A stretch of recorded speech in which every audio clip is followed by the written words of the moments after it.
বন্ধুরা দেখো, আমি আর মা কিন্তু রান্নাঘরে ঢুকে গেছি। বেসিক্যালি আমি রান্না করি না, মাই করবে। আজকে দেখো দাদা মাংসটা নিয়ে এসছে, কোথায় গিয়েছিল ওখান থেকে, বাড়ির পোষা দেশি মুরগি, তাই তো? একদম একদম এইটা কিন্তু ডিম ভাই, একদম হ্যাঁ দেখতে পেয়েছি গোটা ডিম, বাট ওটাই মানে ডিমের উপরে আবরণটা হয়নি, তাই তো? খাওয়া যাবে। আর এইখানে এই ডিমটা দেখো বন্ধুরা, তোমাদেরকে দেখাই আমি একটু। এই ডিমটা দেখো, কত ডিম পারতো, কতগুলো ডিম পারতো। মুরগি ছিল না দা? হ্যাঁ, এইটা বড় ডিম নাকি? হ্যাঁ, আর এটা হলো বড় ডিম, আর এটা ছিল মুরগি। আর পিস গুলো দেখো বন্ধুরা, একদম পুরো ধামাকা পিস, তার মধ্যে কিন্তু ভালো চর্বি হয়েছে, তাই তো? অবশ্যই অবশ্যই একদম না মা? আমি অনেকদিন থেকে বলি, কিন্তু সবার আগে একটা কথা, আজকে হঠাৎ রাতের বেলা কেন মাংস বানাচ্ছো এখন মা?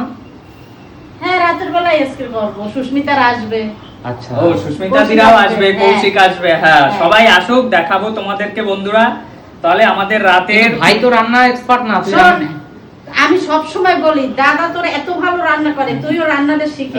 আমি পারি না সব সময়, তুই শিখে নে। একদম, কিন্তু সত্যি কথা বলতে ছেলে মানুষের কিন্তু সবই করা উচিত। একদম অবশ্যই, সবার সবকিছুই জানা উচিত। একদম। তবে মাংসটা দেখে যা মনে হচ্ছে আজকে রাতের খাওয়া দাওয়া বন্ধুরা পুরো জমে যাবে, তাই তো? একদম দারুন দারুন হয়েছে না? আমার তোমার হাতে তুলে দিলাম, তুমি জমিয়ে কষিয়ে রান্না করো। আচ্ছা, আর এখানে কি মশলা কষাচ্ছো মা? মশলা কষাচ্ছি আর আলু ভেজে রেখেছি। আলু ভাজা হয়ে গেছে। হ্যাঁ, আমার জন্য এরকম একটা আলু রেখো তো মা, তাই এরকম মাংসের তেলে ভাজা ভাজা আলু দারুন ভালো লাগে, দারুন লাগে না বন্ধুরা? হ্যাঁ, বলো ঠিক আছে। এরকমই রাখবে, আমি এখনই খাবো। আচ্ছা, মশলা কষানো হয়ে গেছে বন্ধুরা, একটু পরে কিন্তু মা পুরো একদম গরম গরম মাংসের ঝোল আর ভাত করছে আমাদের জন্য। মশলা থেকে তেল ছেড়েও দিছে। তাই মা? হ্যাঁ, ঠিক আছে, রান্না করো, আর সময় পাস করছি না, রান্না করো। সবাই আসুক, দেখাচ্ছি। কিরে তোরা তুই এখানে না না না মিষ্টি খা, কিসের মিষ্টি দিদি? কিসের মিষ্টি? মিষ্টি খা, জামাই ষষ্ঠীর মিষ্টি। আমি খাইয়ে দিই দিদিমা তোমায়, রস চিপে দেবো? কিসের মিষ্টি দিদি? আরে এমনি মিষ্টি খা। শান্টু মামাকে দাও। শান্টু খেয়েছে, প্রসাদ প্রণাম করলো। দিদিমা প্রসাদ খেয়েছে। বন্ধুরা আজকে আমরা জামাই ষষ্ঠীর পরে এসেছি, আজকে আমাদের এখানে খাওয়া দাওয়া আছে, সেই জন্য আমরা একটু মিষ্টি নিয়ে এসেছি। বন্ধুরা আমি তোমাদেরকে দেখিয়েছিলাম যে আমরা রান্না বান্না করছি, মা রান্না বান্না করছে, মাংস রান্না করছে, তখন মা বললো দিদিরা আসবে। যাই হোক সবাই এসছে, দিদি আজকে আবার মিষ্টি নিয়ে এসছে। শুধু মিষ্টি না, সাথে আমলা এনেছি। ও বাবা, আম কলা, তাই তাহলে প্রতিদিন আসবা দিদি। আম কলা, দুধ আনুনি? না দুধ আনিনি, কাঁঠাল? না কাঁঠাল আনিনি। লিচু? বন্ধুরা মজা করছি, যাই হোক আজকে রাতে সবাই মিলে মজা করব, খাওয়া দাওয়া করবো, তাই তো?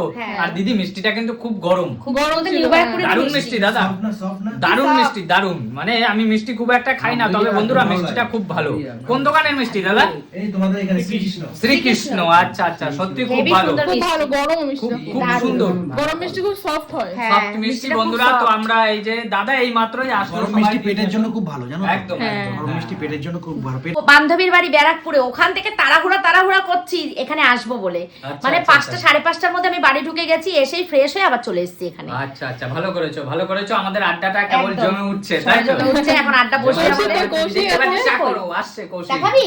চা তোমরা খাবা না? আমি খাবো, তোমরা খাবা তো? আচ্ছা সবাই সবাই মিলে খাবো, একটু ভালো করে চা হ্যাঁ, করো, সবাই খাবো। সবাই মিলে খাবো। মামা খাবে তো চা? মা চা খায় না দাদা। মামা চা খাবে না? শরীর ঠিক আছে মামা? শরীর ঠিক আছে? তোমার এখানে কি ব্যান্ডেজটা খুলে দিয়েছে? আজকে কাল মলম লাগাইছি। আচ্ছা, এটা 3 মাস লাগবে না মামা? ওই হাতে রেখে। এটা এখন 26, আগামী মাসে 6 তারিখ যেতে বলছে, তখন হয়তো বলতেও পারে। আচ্ছা, আমাদের দিদিমাও আছে, তাই তো? মানে আমাদের মানে সবাই সবাই আছে। 4 মাস থেকে আসি, 4 মাস থেকে এই একজন মুরব্বি আর ওই একজন মুরব্বি, সবাই বন্ধুরা আছে। হ্যাঁ, এই বড় মুরব্বি তারপরে। তারপরে নিয়ে যে যাই হোক বন্ধুরা, ঠিক আছে, আমরা এনজয় করছি, মজা করছি, খাওয়া দাওয়া করবো। একদম। দিদিরাও এসছে, তাহলে শুভরাত্রি, গুড নাইট, আজকের মতো টাটা। টাটা।